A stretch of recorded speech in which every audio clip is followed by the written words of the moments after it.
స్థానిక సంస్థల ఎన్నికలపై లొల్లైతే తేల్తలేదు.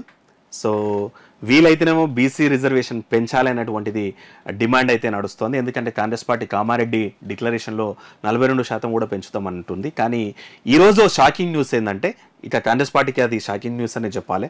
బీహార్లో హైకోర్టు కొట్టేసినటువంటి తీర్పును సుప్రీంకోర్టు కూడా సమర్థించినటువంటి పరిస్థితి. స్టే మాత్రం అన్నటువంటి మాట చెప్పింది. ట్రిపుల్ టెస్ట్ సుప్రీంకోర్టు చాలా క్లియర్ గా ఉంది. 50% రిజర్వేషన్లు ఎక్కడ మించొద్దు అని ఎప్పటి నుంచో చెప్తున్నారు. కానీ ఈ రాజకీయ నాయకులు వాళ్ళు ఏం చేస్తున్నారంటే వాళ్ళ స్వార్థం కోసం, అంటే ఓట్లలో గెలవనికే ఏదో ఒకటి చెప్తున్నారు. కానీ అవన్నీ కూడా తిరస్కరణకు గురైతేనే ఉన్నాయి. టెక్నికల్ గా లేకుండా రాష్ట్ర ప్రభుత్వాలు చేసేటువంటివి ఇప్పుడు ఎప్పుడు కూడా ఇబ్బందులే. ఎందుకంటే దేశ లెవెల్లో కులగణన జరగాలి, దేశ లెవెల్లో రిజర్వేషన్ మీద చర్చ జరగాలి. లేదంటే పెరిగినటువంటి జనాభా ప్రాతిపదికన రిజర్వేషన్లు పెంచాలి. కానీ రాష్ట్రాలకు ఆ హక్కులు లేవు, ఆ చట్టాలు చేసేటువంటి పరిస్థితులు లేనటువంటి సందర్భంలో 2015లోనే కర్ణాటక అట్లాంటి ప్రయత్నం చేసి చేతులు కాల్చుకున్నది. బీహార్లోనేమో 2023లో జరిగింది, వాళ్ళు చేతులు కాల్చుకున్నారు. ఏపీలో కూడా కులజన చేసినప్పటికీ అది బయటికి రాలేదు. తెలంగాణలో కూడా సమగ్ర కుటుంబ సర్వే అని చెప్పేసి కేసీఆర్ హడావుడి చేసి ఎక్కడెక్కడ ఒకటే రోజు వచ్చినా అది కూడా బయటికి రాలేదు. ఎందుకనుకుంటే సమగ్ర కుటుంబ సర్వే ఎందుకు చేసి ఇప్పటికీ బయట ఎప్పుడు అర్థం కాదు. దేశవ్యాప్తంగా సమగ్ర కుటుంబ జరిగితే దాన్ని పార్లమెంట్లో చట్టం చేసేటువంటి అవకాశం ఉంటుంది. రాష్ట్రాలు చేసేటివి ఎప్పుడు కూడా ఈ ట్రిపుల్ టెస్ట్ అనేటువంటి బార్డర్ని దాటలేని పరిస్థితుల్లో ఉన్నాయి. నిజంగా మరి ఈరోజు లోకల్ ఎలక్షన్స్ ఎట్లా ఉంటాయంటే చాలా టిపికల్గా ఉన్నటువంటిది అయితే ఉంది. ఇక సుప్రీంకోర్టు ట్రిపుల్ టెస్ట్లో మార్గదర్శకాలు అయితే క్లియర్ చెప్పింది. ప్రతి స్థానిక సంస్థలో ఓబీసీ రిజర్వేషన్ అమలు ఫలితాలపై అధ్యయనం చేసేందుకు పూర్తి స్థాయి రాజ్యాంగబద్ధమైన డెడికేటెడ్ కమిషన్ ఏర్పాటు చేయాలి. ఆల్రెడీ వకలాభరం కమిషన్ అయితే ఆల్రెడీ నాటి ప్రభుత్వం వేసింది. వాళ్ళ టైం పీరియడ్ అయిపోయినప్పటికీ కూడా రేవంత్ సర్కార్ అయితే కంటిన్యూ చేస్తున్నట్లుంది. ఇక రాజ్యాంగబద్ధంగా ఏర్పాటైన డెడికేటెడ్ బీసీ కమిషన్ జనాభా నిష్పత్తికి అనుగుణంగా బీసీ రిజర్వేషన్ స్థిరీకరించాలి. ఎస్సీ ఎస్టీ ఓబీసీ రిజర్వేషన్లను కలిపి మొత్తంగా అంటే బీసీ కమిషన్ అనాలసిస్ చేసినప్పటికి కూడా మొత్తం జనాభా ప్రాతిపదికన ఐడెంటిఫై చేసినప్పటికి కూడా మొత్తం 50% కూడా దాటొద్దు. సుప్రీం మార్గదర్శకాలను పాటించకుంటే ఎస్సీ ఎస్టీ మినహా అన్ని కోటాలు గల్లంతే అవుతాయి. గుజరాత్, ఎంపీ, యూపీ ఉదాంతాలే నిదర్శనం. వాటిని మరిచే రేవంత్ సర్కార్ ఉరుకులు రిజర్వేషన్లు ఎత్తేయడమే కాంగ్రెస్ లక్ష్యమా అనేటువంటిది ఒక క్వశ్చన్ మార్క్ అయితే పెట్టిండు. ఈయన రిజర్వేషన్లు అయితే ఈ విషయంలో మాత్రం రేవంత్ రెడ్డి సర్కార్ గట్టి ఇరుక్కున్నది. రిజర్వేషన్లు పెంచలేరు, పెంచకుంటే ఇక్కడ ఊకునే పరిస్థితి. అంటే గుజరాత్ లో ఏమైందంటే ఇట్లా పెంచనికపోతేనే మొత్తం ఎత్తేసిన పరిస్థితి వచ్చింది ఓబీసీలకి. సో మరి అట్లాంటి కుట్ర ఏమైనా చేస్తున్నారా అని వార్త అయితే రాసినటువంటి పరిస్థితి అయితే ఉంది. ఇక అట్లయితేనే బీసీల స్థానిక రిజర్వేషన్లు అది 50% మించకూడదు. బీసీ కమిషన్ నివేదికతో నిర్ధారణ. సుప్రీం మార్గదర్శకాలను పాటించకుంటే ఎస్సీ ఎస్టీ మినహా అన్ని కోటాలు గల్లంతే. పట్టించుకోకుండా ప్రభుత్వం ఉరుకులు. రేవంత్ సర్కార్ తీరుపై బీసీ నేతల్లో అనుమానాలు అన్నటువంటి మాట అయితే తెలుస్తోంది. ఇక సుప్రీంకోర్టు మార్గదర్శకాలు కూడా ఇచ్చినటువంటి నేపథ్యం ఉంది. ఇక రిజర్వేషన్ల స్థిరీకరణ ఎట్లా చేస్తున్నారంటే ఓవరాల్ గా 50% పంచిపెట్టాల్సినటువంటి పరిస్థితి ఉంటది. ఇక రాష్ట్ర ప్రభుత్వాలు తొలుత కేంద్ర ఎన్నికల సంఘం నుంచి తాజా సవరించిన ఓటర్ల జాబితాను తెప్పించుకోవాల్సి ఉంటది. అది ఈ వారం రోజుల్లో వస్తుందంట. మొత్తం మీద ఆ జాబితాలను సుప్రీంకోర్టు మార్గదర్శకాల ప్రకారం బీసీ రిజర్వేషన్ల కోసం ఏర్పడిన డెడికేటెడ్ బీసీ కమిషన్ కి అందజేయాలి. ఏదైతే వస్తుందో దాన్ని ఏం చేయాలంటే సుప్రీంకోర్టు మార్గదర్శకాల ప్రకారంగా డెడికేటెడ్ బీసీ కమిషన్ ఉంటది కదా, దానికి అందజేయాలి. సదరు కమిషన్ ఓటర్ జాబితాను రాష్ట్ర పంచాయతీ, మున్సిపాలిటీ అధికారులకు పంపి బీసీ ఓటర్ల జాబితాను నిర్ణీత నమూనాలో తెప్పించుకోవాలా.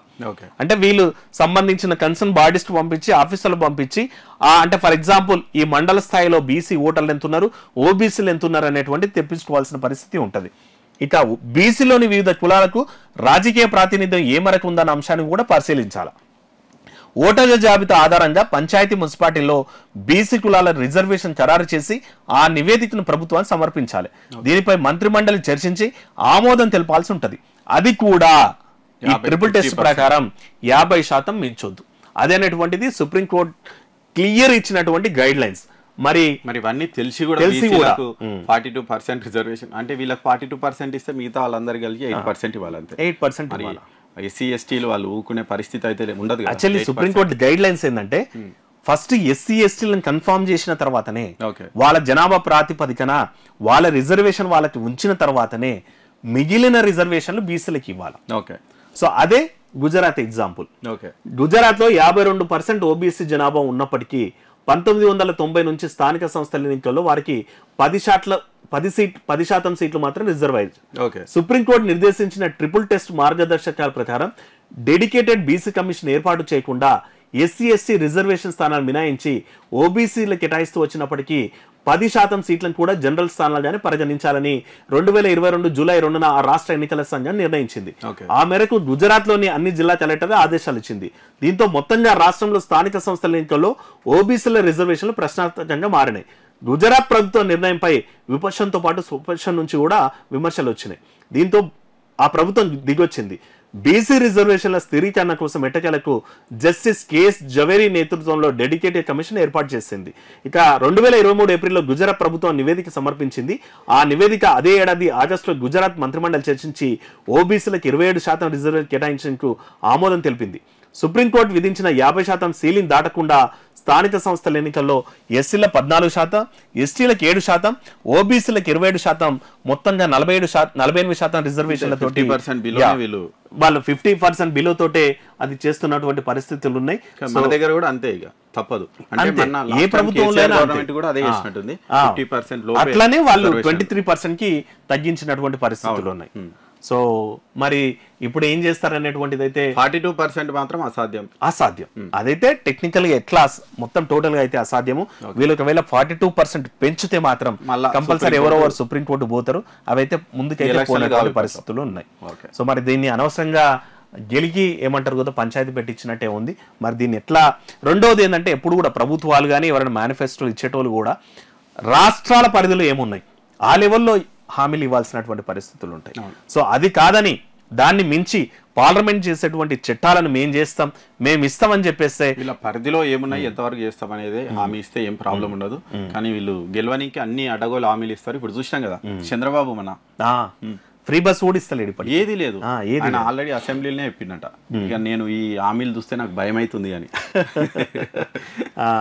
రెండోది ఏంటంటే ఇంట్లో ఎంతమంది పిల్లలు ఉంటే అంతమంది 15,000 అన్నారు. ఇప్పుడు ఒత్తిడికే అంటున్నారు. అసలు ఇప్పుడు ఏదీ లేవు, ఇయ్యలేదు కానీ ఒత్తిడికే ఇస్తామంటున్నారంట. జగన్ ఇచ్చినట్టే అయిపోతుంది. సో నిజంగా ఇట్లా అంటే మనం ప్రభుత్వంలోకి రావడానికి అమలు కాని చెయ్యలేనటువంటి హామీలని పరిస్థితి చూసినాం. ఆల్రెడీ అయిపోయింది కర్ణాటక అంతా. ఈవెన్ తెలంగాణలో కూడా అదే జరగబోతుంది. ఆల్రెడీ ఆర్టీసీ ఫ్రీ బస్ అనేటువంటిది కర్ణాటక ఆర్టీసీ మీద చాలా భారం పడ్డది. ఇప్పుడు తెలంగాణలో కూడా ఇప్పటికే 600 కోట్ల పెండింగ్ ఉందంట గవర్నమెంట్ ఆర్టీసీకి ఇచ్చేటువంటిది. దానికోసం ఏం చేస్తున్నారంటే ఇప్పుడు మెట్రో డిలాక్స్ తెస్తున్నారు. మెట్రో డిలాక్స్ అనేటువంటిదేమో హైదరాబాద్, సెమీ డిలాక్స్ అనేదేమో రూరల్ లో తెస్తున్నారు. ఈ 2 సర్వీసెస్ తెస్తున్నారు.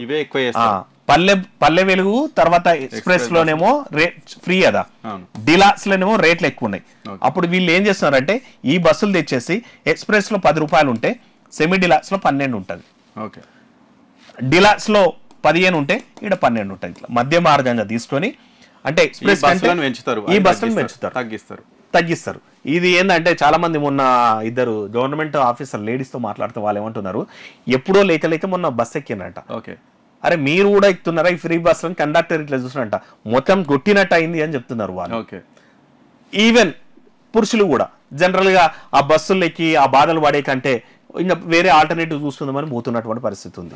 అట్లా పైసలు ఇచ్చేటోళ్ళేమో ఎక్కక గవర్నమెంట్ పైసలు ఇయ్యక చివరికి అయితే ఎప్పుడు కూడా ఏంటివంటే ఫ్యూచర్ ని ఆలోచించాల్సి చేయాల్సినటువంటి స్కీమ్స్ ని ఇట్లా ఫ్రీ ఇచ్చుకుంటామని పోయి చివరికి పరిశాన్ కావద్దు. కరెంటు పరిస్థితి కూడా అట్లే అవుతుంది అట్లే అవుతుంది మరి. ఎందుకంటే జీరో బిల్ అని దాదాపు ఇప్పుడు 50-60% జీరో బిల్ వస్తున్నట్టున్నాయి. ఇక ఎట్లా వస్తుంది వాళ్ళకి ఆదాయం ఎట్లకెళ్ళి వస్తుంది? అరే ఈ లాస్ట్ మంత్ అడ్జస్ట్మెంట్స్ అని చెప్పేసి ఎవరైతే బిల్లులు కడుతున్నారో వాళ్ళకి ఓరోరికి 2,000 రూపాయల పైన చాలా మందికి వచ్చిందంట ఇట్లా అడ్జస్ట్మెంట్స్ అని చెప్పేసి. అరే ఏం అడ్జస్ట్మెంట్ అంటే ఎప్పుడోసారి తక్కువ తిరిగి ఉంటుంది సార్, అది ఈసారి వెళ్తున్నాం అని చెప్తారంట వాళ్ళు. ఇవి ప్రభుత్వాల మీద నిజంగా ఎంత నెగిటివ్ సెన్స్ కి క్రియేట్ చేస్తాయంటే చూద్దాం మరి ఏమైతుంది. మరి ఈ 5 ఏళ్ళు కాంగ్రెస్ గవర్నమెంట్ అన్ని హామీలను నెరవేరుస్తుందా, నెరవేరిస్తే ఎట్లా నెరవేరుస్తుంది?